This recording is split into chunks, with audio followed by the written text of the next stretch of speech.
कोई चोरी नहीं थी तो उस बात पंचायत में सिर्फ विरोधियों का जमावड़ा नहीं होना चाहिए था, हमको भी बुलाना चाहिए था, हमारी भी बात सुननी चाहिए थी। तो हम तो लगाएंगे लेकिन हमको बुलाएंगे नहीं अपनी बात कहने के लिए। तो पंचायत ऐसी होती है, पंचायत में तो सभी पक्ष आते हैं, लेकिन वह विरोधियों की पंचायत थी। ये कभी अपने जी महापंचायत की गई है अनंतपुर गांव में अनंतपुर बचाने के लिए, क्योंकि आपकी तरफ से पहले ही आश्वासन दिया गया लेकिन उस पर भरोसा नहीं किया गया, क्या कहेंगे? देखिए, पहली बात तो पंचायत क्या होती है, पंचायत में हर पक्ष को बुलाया जाता है। जिस सरकार पर और जिसके लोगों पर ये दोष मढ़ रहे हैं,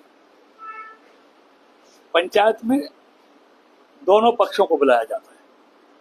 लेकिन ये अजीब पंचायत थी, इस जमावड़े में जिसको ये पंचायत का नाम दे रहे हैं, उसमें सिर्फ भाजपा विरोधी लोगों को बुलाया गया था, उनके दलों के नेताओं को बुलाया गया था, जो सिर्फ उस पंचायत के मंच को माध्यम बनाया सिर्फ सरकार और भाजपा को गाली देने का।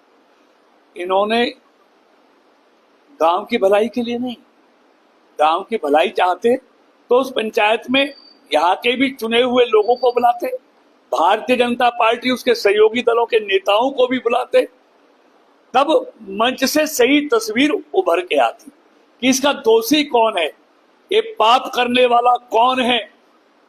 ये पाप करने वाले ये मंच पे बैठे हुए कांग्रेस के नेता हैं, जो आज बड़ी बड़ी बातें कर रहे थे। 1992 में जब इस पर फॉरेस्ट एक्ट लगा फरीदाबाद के इन गांवों पर, तब इसी गांव का, जिस गांव पर आज ये आफत है, इसी गांव का सांसद जो आज बड़ी बड़ी बातें कर रहा था, उसी की सरकार केंद्र में भी थी और प्रदेश में भी थी।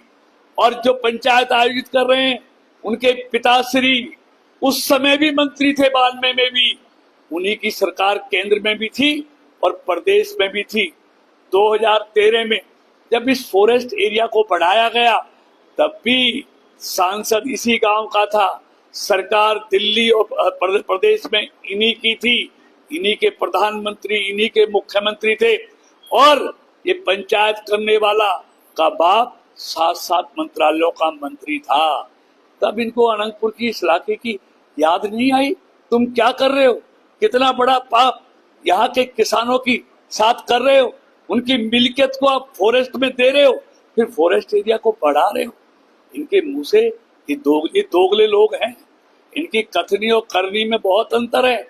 हम तो इनके किए हुए पापों को धोने का प्रयास कर रहे हैं। लेकिन क्या भरोसा दे रहे हैं आप इस बात का कि अनंतपुर अभी भी नहीं? लेकिन निश्चित तौर पर हम सुप्रीम कोर्ट में भी इनके साथ पैरवी करेंगे।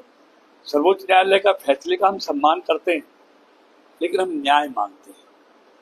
हमारे इलाके के लोगों के साथ न्याय नहीं हुआ, और इस न्याय की लड़ाई में मेरी पार्टी भारतीय जनता पार्टी भी, मेरी सरकार भी और मेरी पार्टी के सभी कार्यकर्ता इस न्याय की लड़ाई में अनंतपुर गांव के साथ और तमाम इलाके के साथ पहले भी थे, आज भी हैं और आगे भी उनके साथ खड़े मिलेंगे।